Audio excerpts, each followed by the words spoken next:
panas, sahabat, kancah perpolitikan itu seringkali menjadi kacau balau tatkala agama itu ikut masuk mencampuri.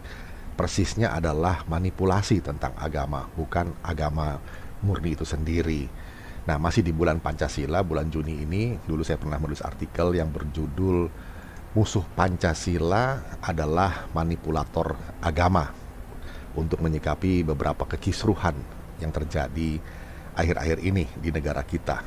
Bagaimana story-nya?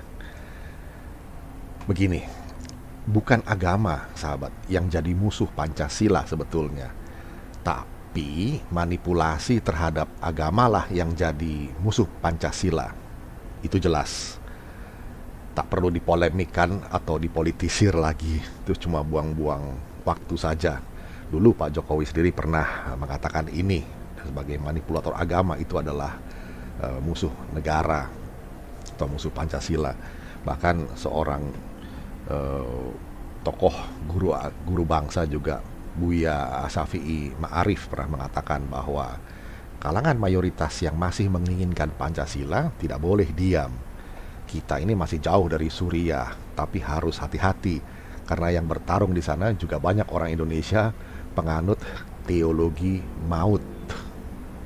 Waduh. Nah, realitas politik belakangan ini, seperti kita ketahui, sahabat, menunjukkan fakta bahwa isu agama itu jadi komoditi paling murah karena gampang untuk menyulut emosi massa. Nah, tentang ini ada dua permasalahan yang perlu kita soroti. Pertama, masih ada sementara pihak yang memang hitam hatinya untuk tega memanipulir agama demi kepentingan sektarian, kepentingan egosentriknya sendiri, kepentingan egoistisnya, atau kepentingan politik sempitnya sendiri. Contoh-contoh banyak sekali, seperti peristiwa di Karimun dulu, Sampang Madura yang masih belum selesai-selesai juga, sempat terjadi juga di Minahasa Utara, padahal yang terkenal toleran ya daerahnya. Kemudian juga di beberapa wilayah lain yang menunjukkan fakta-fakta ini banyak sekali. Kasus pilkada DKI juga dulu itu ramai sekali. Yang kedua, masih kentara juga betapa ceteknya pemahaman agama atau katakanlah kadar keimanan sementara kelompok masyarakat. Mereka takut keimanannya rontok gara-gara terpapar dengan hal-hal yang sebetulnya absurd. Melihat gedung gereja, mendengar lagu, memberikan ucapan selamat, dan lain-lain. Banyak sekali.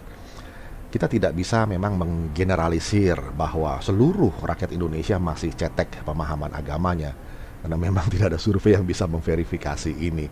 Tapi ini sudah menjadi gejala umum yang perlu kita waspadai bersama. Maka terhadap kedua hal tadi perlu diambil langkah taktis dan strategis dalam penanganannya. Taktis terhadap setiap gerakan anarkis, pengacau keamanan, dan perusak keharmonisan hidup berbangsa harus segera ditumpas. Wajib hukumnya bagi aparatus negara untuk bertindak dengan sigap dan cepat. Gerakan atau ulah anarkisme seperti ini sangat berbahaya, toksik, atau racun bagi konsensus hidup bersama di Indonesia yang faktanya atau realitasnya adalah bhinneka. Satu saja pembiaran terhadap anarkisme seperti ini akan menular, menjalar kemana-mana. Mengapa begitu? Sebabnya sederhana saja, bukan di sisi masyarakatnya, tapi ini bisa jadi preseden bagi para penjahat politik lainnya. Mereka merasa bahwa anarkisme dan kesewenangan yang dibungkus agama bisa jadi alat untuk menekan pemerintah pusat atau pemerintahan yang sah dan lawan politik demi memaksakan kehendak egoistik mereka. Maka sekali dibiarkan, mereka akan tuman, ketagihan, jadi besar kepala begitu ya. Nah, soal strategis terhadap kelompok masyarakat yang kenyataannya gampang sekali digosok dengan sentimen keagamaan, Padahal esensinya cuma manipulasi agama sebetulnya. Mereka-mereka ini mesti direedukasi terus. Peran pendidikan oleh para ulama, rohaniwan, dan cendekia menjadi imperatif. Panggilan untuk mencerdaskan bangsa. Ini, jangan biarkan saudara-saudara kita ini jadi bebek tolol yang gampang disetir. Namun, saat kelompok sumbu pendek seperti ini melihat ketegasan sikap aparat negara dalam menangani anarkisme, mereka juga akan belajar dengan sendirinya. Pepatah mengatakan seeing is believing, melihat itu percaya, bahwa negara tidak pernah mentolerir intoleransi dalam keragaman hidup beragama, latar belakang suku, maupun antar golongan. Maka sekali lagi sahabat perlu digarisbawahi di sini bahwa ketegasan sikap dan kesigapan bertindak dari aparat negara adalah conditio sine qua non, satu kondisi yang harus, yang niscaya terhadap jaminan keamanan dan kedamaian. Sekali lagi kita ingatkan bahwa musuh Pancasila adalah para manipulator agama. Kalau ada, segera sikat.